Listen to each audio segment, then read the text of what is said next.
Hello everyone, मैं हूं अंजलि और स्वागत है आप सभी का आयुष्मान लाइव क्लासेस में। और आज के सेशन में हम बहुत ही गंभीर मुद्दे पर चर्चा करने वाले हैं, क्योंकि अगर ऐसा ही चलता रहा, क्योंकि एक नए प्रकार की महामारी अब भारत में देखने को मिल रही है। लगभग 6 राज्यों में ये अपना घर बना चुके हैं और बहुत ज्यादा संक्रमण फैलाने का काम कर रही है।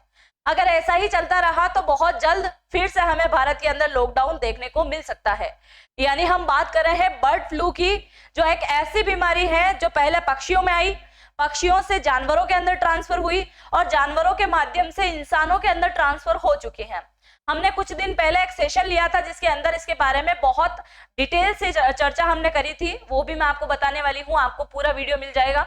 इसके अलावा अगर हम बात करें तो सबसे पहले ये केस अमेरिका के अंदर देखने को मिला था, यानी कि हमारे देश के जैसे ही अमेरिका के अंदर 50 राज्य है और 50 राज्यों में से 17 से ज्यादा राज्यों के अंदर वो फैल चुका था। उस समय हमने सेशन किया था और अब बात आ रही है भारत की, और भारत के लगभग 6 राज्यों के अंदर ये आ चुका है। यानी कि सबसे पहले इसने एंट्री करी थी केरल से फैलता हुआ यह गया गुजरात, गुजरात से राजस्थान, राजस्थान से मध्य प्रदेश और उसके बाद में हिमाचल प्रदेश और हरियाणा। यानी कि इन सभी के सभी 6 राज्यों के अंदर ये पूरी तरीके से फैल चुका है और प्रशासन ने भी एक बहुत बड़ा कड़ा फैसला लिया है, जिसके माध्यम से अभी बीते 2 दिनों के अंदर सरकार के द्वारा 85,000 पक्षियों को मारा गया है, क्योंकि बहुत भयंकर तरीके से बर्ड फ्लू जो है फैल रहा है, जिसकी वजह से अब ये सिर्फ उड़ने वाले जानवरों में ही नहीं रह के पशुओं में आ रहा है और पशुओं के जरिए इंसानों में संक्रमण फैलाने का काम कर रहा है, जिससे एक अनुमानित आंकड़ा लगाया जा रहा है अमेरिका के द्वारा और WHO की रिपोर्ट के अकॉर्डिंग कि कोरोना से भी 100 गुना खतरनाक ये चलेगा।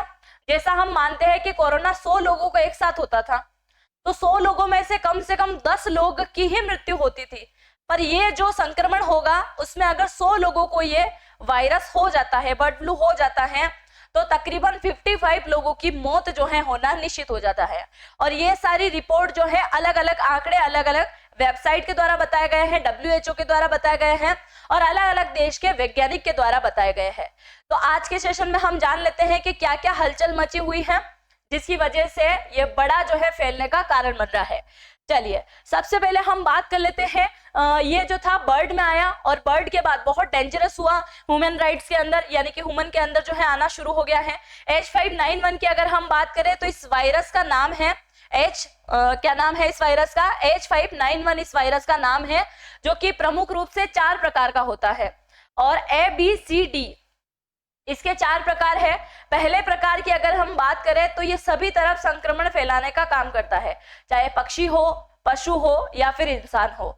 दूसरा जो इसका पार्ट आता है B सेक्शन, उसके अंदर केवल पक्षियों के अंदर ही ये वायरस होता है। तीसरा सेक्शन जो आता है वो आता है जानवरों के अंदर, जो कि स्तनधारी होते हैं और इसके साथ साथ इंसानों के साथ में फैलाने का काम करता है। और सबसे 4 वाली जो स्टेज होती है D वाली, वो केवल और केवल मवेशियों के अंदर आता है, जैसे बकरी हो गई है, गाय हो गई है, तो उनके अंदर जो है ये वायरस देखने को मिलता है। सबसे पहले इस वायरस का केस 1918 में देखा गया था, जिसे स्पेनिश फ्लू नाम दिया गया था। उसके बाद 1957 में ये देखा गया था, H2N2 इसका नाम था, एशियन फ्लू इसका नाम दिया गया। उसके बाद 1968 में आया था हांगकांग फ्लू इसका नाम दिया, फिर 1977 में आया रशियन फ्लू इसका नाम दिया गया और 2009 में भी आया। उसके बाद से ही हर 2 साल में एक न एक बार जो है ये अपनी दस्तक ले जाता है। अब हम बात कर लेते हैं हमारे देश की, भारत की, जहां पे ये क्या कर रहा है, बड़ा तेजी से फैल रहा है।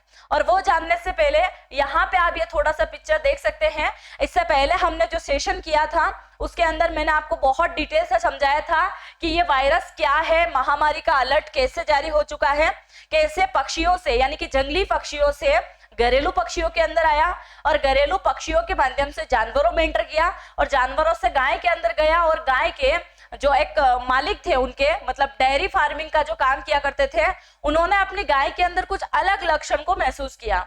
उन्होंने जांच करवाई तो पता चला कि इनको एक वायरस हुआ है और उसी चीज के चलते उन्होंने खुद की भी जांच करवाई तो पता चला कि ये बर्ड फ्लू जो कि केवल पक्षियों में हुआ करता था वो उन्हें भी हो गया है। उसके बाद की पूरी जानकारी मैंने इसके अंदर आपको प्रोवाइड कराई है। इस सेशन पे आप सभी लोगों ने बहुत ज्यादा प्यार दिया था, इसके लिए बहुत बहुत धन्यवाद। अगर आपको पूरी जानकारी देखना है तो आप जरूर से इस पे जाके देख सकते हैं। चलिए हम बात कर रहे हैं कि बर्ड फ्लू जो है सबसे पहले हमें देखने को मिला है केरल के अंदर। ये है केरल वाला इलाका जहां पे हमको ये सबसे पहले देखने को मिला है। केरल के बाद बढ़ते हुए चला गया गुजरात में, गुजरात से राजस्थान के अंदर, राजस्थान के बाद में गया मध्य प्रदेश के अंदर, फिर हिमाचल प्रदेश के अंदर और फिर हरियाणा वाले इलाके में। तो इन सभी राज्यों में ये लगातार फैलने का काम कर रहा है। यहाँ पे आप देख सकते हैं कि प्रशासन के द्वारा एक गाइडलाइन जारी की गई और इस गाइडलाइन के द्वारा अलग अलग जिलों में जहां अगर एक भी केस देखने को मिल रहा है और उसी के आसपास जितने भी छोटे मोटे जीव हैं उन सब की भी जो है हत्या कहीं ना कहीं की जा रही है, उन सबको मारा जा रहा है ताकि और नए जो सारे के सारे पक्षी हैं उनमें नई प्रकार की कोई बीमारी पैदा ना हो। अब हम बात कर रहे हैं इसकी, तो आपको मैं थोड़ा सा लेके चलती हूँ केरल वाले इलाके में जहां पे ये सबसे पहले केस देखने को मिला। केरल का एक इलाका है जिसका नाम है अलुपुजा। क्या नाम है? अलपुजा। अलपुजा के अंदर सबसे पहले ये केस देखने को मिला था जहां पे तकरीबन 21,000 पक्षियों को मारने का आदेश प्रशासन ने दे दिया कि सबसे पहले क्या करो, इन सब पक्षियों को मार गिराओ ताकि नए पक्षियों के अंदर जो है ये ना फैल सके। सबसे खास बात यह है केरल की कि हर साल बर्ड फ्लू के कई सारे मामले केरल के अंदर देखने को मिलते हैं। पिछले साल की भी हम बात करें तो इसी मौसम के दौरान जो है यहाँ पे केस देखने को मिले थे और जैसे जैसे मौसम का बदलाव होता है वैसे वैसे ये बीमारी वापस ठंडी हो जाती है। यानी कि पूरे वर्ष भर में देखा जाए तो एक बार जो है लगातार कंटिन्यूटी बना रखा है कई वर्षों से केरल के अंदर कि साल भर में एक बार बर्ड फ्लू देखने को मिलता है जिसके जरिए क्या है बहुत सारे जीवों की हत्या हो जाती है, मर जाते हैं और बहुत सारे जानवर जो है ऐसे ही जीव जो है अपना प्राण त्याग देते हैं। ये आप देख सकते हैं, ठीक है। तो हर साल का एक नियम सा बन गया है केरल के अंदर कि अगर थोड़ा कुछ हुआ, बर्ड फ्लू आया, जो है ये सारे के सारे पक्षी मरना शुरू हो जाएंगे अपने आप, या फिर वहां की सरकार ही जो है एक एक्शन ले लेगी और उसमें जितने भी ऐसे जीव हैं उन सभी को मार गिराएगी।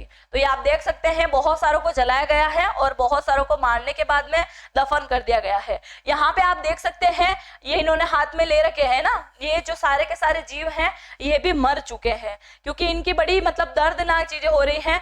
पानी के अंदर तैरती हुई बत्तखें अपने आप मरना शुरू हो गए। लगभग देखते ही देखते 1100 के आसपास बत्तख जो हैं केरल के एक झील के अंदर मर चुके हैं। ये आप देख सकते हैं मुर्गियों के अंदर भी फैलना शुरू हो गया था और मुर्गियां भी बहुत सारी जो है दम तोड़ चुकी हैं। इसके अलावा ये अगर हम बात करें इस बीमारी की तो एवियन इन्फ्लुएंजा यानी कि ऐसा बर्ड फ्लू है जिसकी पुष्टि तो हो चुकी है पर इनको मारने का प्लान अलग से चल रहा है कि पक्षियों को मारो ताकि ये जो है ज्यादातर ना फैले। और एवियन इन्फ्लुएंजा का जो सेकेंड पार्ट होता है वो ही केवल मानवों के अंदर फैल रहा है। और अगर इंसान डरेगा, जैसे उसके बहुत सारे लक्षण देखने को मिलते हैं, खांसी चलना, हाथों में इचिंग वगैरह होना, अगर आप फुल स्लीव्स के कपड़े नहीं पहनते, पूरे ढके हुए कपड़े नहीं पहनेंगे। इसके अलावा अगर आप बाजार वगैरह जाते हो और किसी भी पक्षी को छूने से कम बचे आप, अगर ऐसा सारी चीजें आपके साथ में हो रही हैं। और तुरंत सबसे मेन पॉइंट जो इसका जारी किया गया है, अगर आपके पास में भी कोई पशु या पक्षी आपने पाल रखा है तो उसको हाथ लगाने के बाद में तुरंत अपनी आंखों पे हाथ बिल्कुल भी मत लगाइएगा।